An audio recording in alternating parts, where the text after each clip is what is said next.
සරත් නුවර සිටි එක්තරා කෙළෙපි පුත්‍රයෙක් උතුම් හා සතු මහා දන් පිළිගැන්වුවා.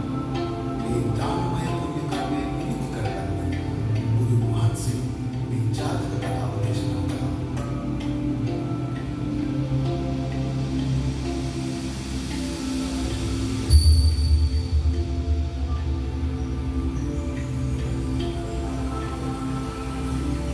එක්තරා අතීත කාලයක බ්‍රහ්මදත්ත නම් රජ කෙනෙකු රජ කරන යුගයේ බුදුසසුන වහන්සේ ඉපදුනා සාමුලේ ජීවත් වුණේ ලස්සන කැලේ. හාවාට සිටියා හොඳ යාළුවන් තුන්දෙනෙකු. ඒ වතුරේ ඉවලේ සහ මස්කා මේ තුන්දෙනා අතර තිබුණා ලොකු බැඳීමක්. හාවා හරි සිල්වත් විතරම මිතුරන් සමග කියන්නේ කරුණාව ගැන අවංකකම. ඒ වගේම දන් දීමේ වැදගත්කම. දවසක් හාවා මිතුරන්ට දෙනවා මෙහෙම උපදෙසක්. ඒක පොය දවසක්. ඔබට ලැබෙන ආහාරයෙන් කොටසක් දෙන්න ඕනේ පැවිදිට දුන්නේ මගේ යාචකය.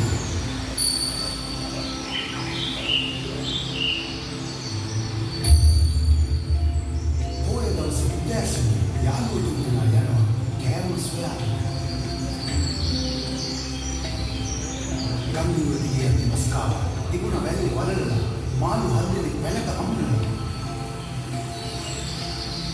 ඉවලා ගියේ කොහේද පැලපතට. ඒ දිවිලා හමුණා අලබෙක් උඩ. දමා තිබුණා දෝපු දීගේ මුට්ටේ. ඒ අතරේ වඳුරා කැලෑවට ගලනවා. ඌට ඉදුණු අඹවල්ලක් පාගන්න ලැබුණා. ධනට දෙන්න දෙයක් නැහැ හාවා සහුවට. බෝසත් හාවා ඇගේ අධිෂ්ඨානයක් කළා. කවුරු හරි ආවොත් මම ඔහුගේ කුසගින්න නිවනවා. මගේ ශරීරයේ මාංශය උදලා. ඒ දාන පාරමිතාවේ බලය දෙව්ලොවටම දෙන්නා. සිදුවන්නේ කුමක්දයි විමසන්නේ සත්‍ය විදුද්ද සිදුවනවා.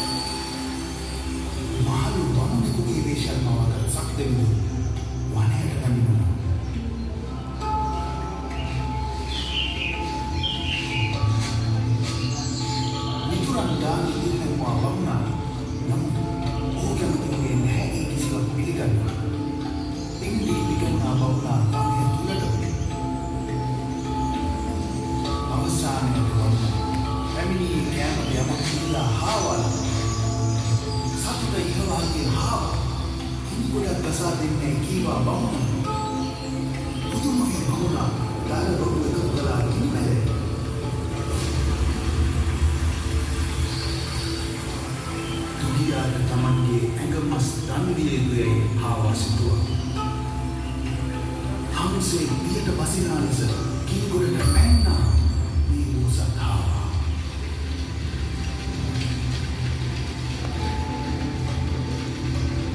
නමුත් හාවාට දැනුනේ නැහැ වේදනාවක්. දැනුනේ සිසිල් ජයයක කිරුණා.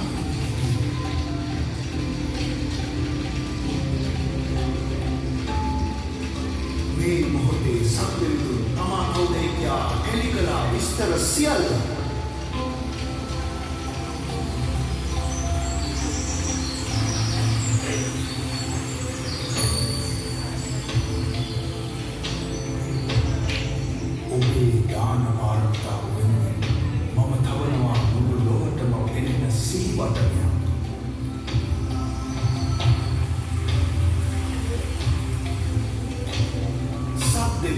පොරොන්දු වූ ලෙසම හාවාගේ රූපය හඳමත සිතුවම් කළා. තවම එය තියෙනවා දාන පාරමිතාවේ බලය කොතරම්දයි පෙන්වලා.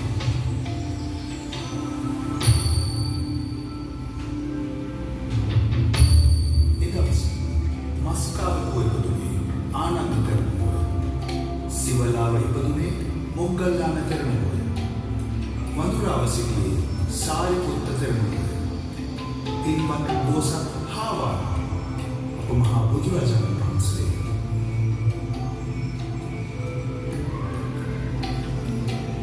අප මහා බෝසත් මෙත්තා කරුණා මුදිතා සහ උපේක්ෂා යන සතර බ්‍රහ්ම විහරණ ගුණයන්ගෙන් පරිපූර්ණව දාන පාරමිතාව පුරමින් සිය පින්වත් බෝසත් සසර ආත්මය ගත කළේ එසේ.